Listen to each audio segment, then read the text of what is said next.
조갑제 TV 시청자 여러분 안녕하십니까. 2022년 6월 2일 새벽 6시입니다.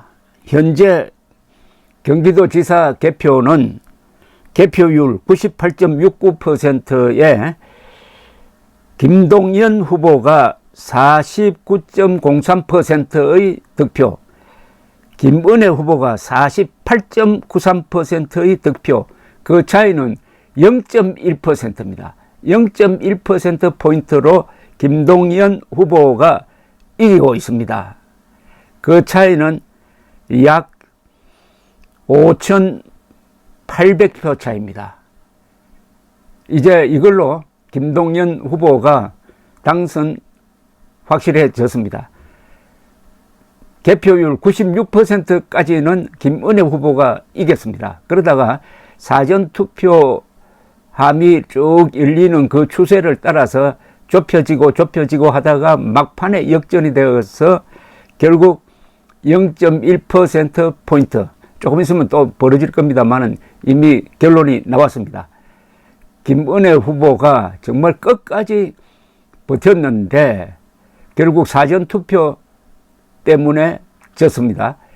그리고 이 경우에는 출구조사가 맞지 않았습니다. 출구조사는 0.6%포인트 차이로 김은혜 후보가 이긴다고 나왔는데 현재 0.1%포인트 차이로 지고 있고 지는 것은 확정적입니다.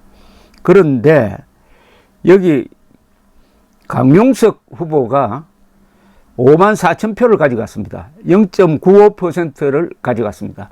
강용석 후보와 단일화가 됐든지 강용석 후보가 사퇴했으면은 김은혜 후보가 이깁니다. 강용석 씨는 2020년 4.15 선거가 사전 투개표 부정이 있었다고 주장해 온 사람입니다.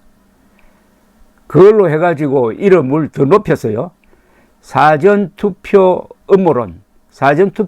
음모론에 앞장섰던 사람입니다. 요 사이는 강용석 씨보다 더 유명해진 사람이 있죠. 바로 황교안 전 국무총리가 사전투표 하지 말자, 사전투표 음모론의 말씀 기수가 되었습니다. 결국 이번 김은혜의 이 패배는 강용석, 황교안으로 대표되는 사전투표 음모론에 김은혜 후보가 희생된 겁니다. 그 이유는 첫째, 사전투표 음모론으로 유명해진 강용석 씨가 출마해가지고 5만 표 이상을 가져간 게 결정적이죠. 그 다음에 황교안 전 국무총리가 선관위로부터 두 차례나 고발을 받았음에도 불구하고 이번에도 사전투표 하지 말자 하는 캠페인을 벌여가지고 사전투표율을 떨어뜨림으로써 김은혜 후보의 낙선에 기여했다, 이렇게 보는 거죠. 제가 방송을 통해서 여러 번 이야기를 했습니다. 이 사전투표 반대 운동이 결국은 인천이나 경기지사와 같은 이런 근접한 선거에서는 결정적인 역할을 할 것이다.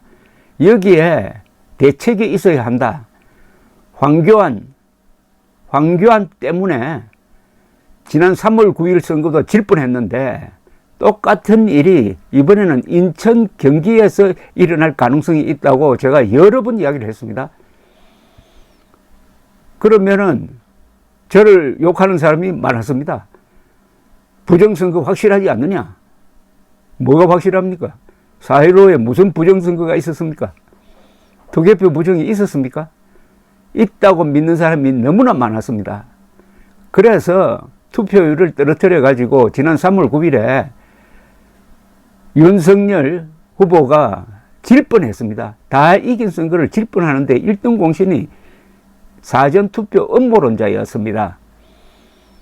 이번에도 아마 황교안이 주도한 사전투표 반대 운동이 최소한 몇천 표, 몇만 표는 날렸을 겁니다.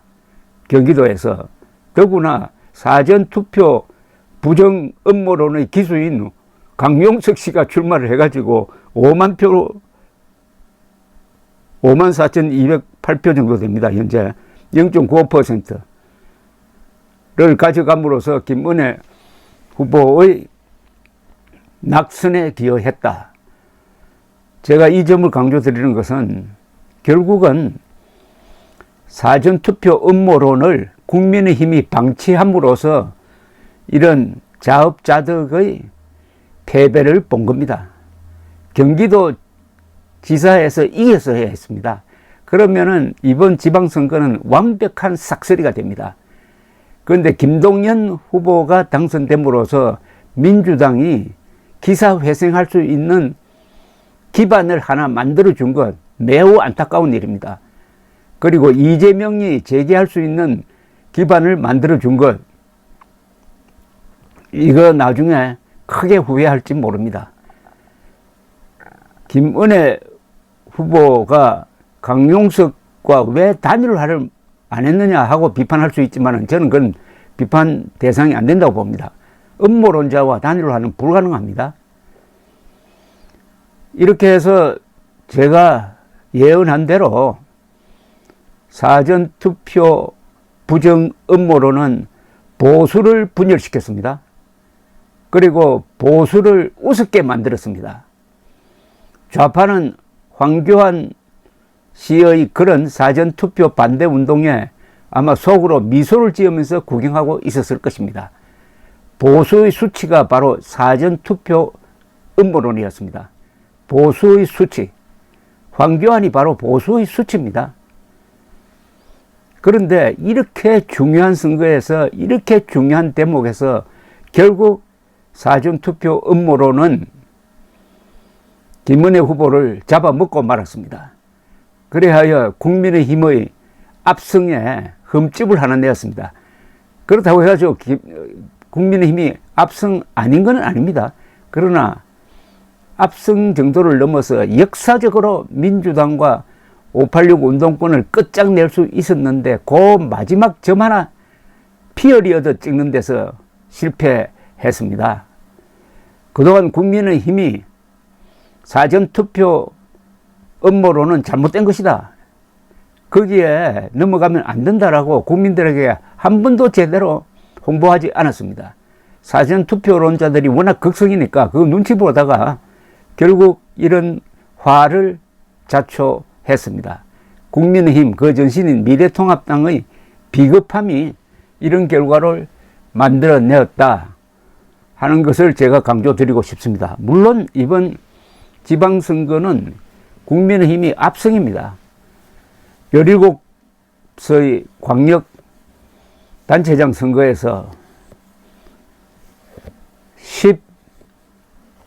12대5, 12대5로 삭슬했습니다. 사실은 12대5로. 5군데는 전남, 전북, 제주, 광주, 이번에 경기도죠. 12대5로. 그리고 특히 서울에서는 구청장 선거에서도, 그리고 시의원 선거에서도, 시의원 선거는 지금 개표가 진행 중입니다만은, 시의원 선거 그리고 구청장 선거에서도 국민의힘이 이기든지, 시의원 선거에서는 비슷해져 가지고 이제 서울시를 오세훈 시장이 일하기 편하도록 완전히 수복을 했습니다. 더구나 전국의 시장 군수 거의 더블 스코어로 국민의힘이 이겼습니다. 지금 보니까 구청장이 이렇게 되어 있습니다. 그 전에는 2018년에는 서울시에서 서초구 빼고 24군데가 전부 민주당이었습니다. 현재는 구청장 선거에서 국민의힘이 16군데, 민주당이 9군데입니다.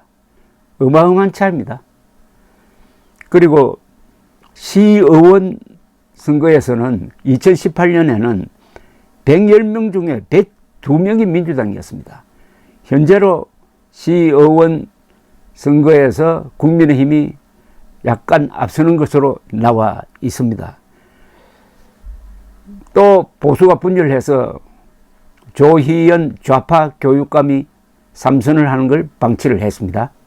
그러나 경기도에서는 임태희 씨가 경기도 교육감에 당선되었습니다. 임태희 씨는 이명박 대통령 때 대통령 실장을 지낸 보수적 인사입니다. 그러나 역시 경기도지사 선거였습니다. 여기서 역전패함으로써 음모론의 폐해를 이제 국민들이 느끼고 있었을 것이라고 생각합니다. 우리 국민들 중에 이런 황당무계한 선동에 속아 넘어가는 사람들은 반성해야 됩니다. 선동에 속는 사람은 보수 자격이 없습니다. 음모론은 보수를 분열시키고 보수를 조롱거리로 만듭니다. 이제 이번 김은혜 후보의 희생을 계기로 해가지고 이준석 씨를 비롯한 이 국민의힘이 음모론에 대해서 명확한 태도를 한 번 더 보여주지 않으면 다음에 또 이런 일이 재판될 것이라고 생각합니다. 감사합니다.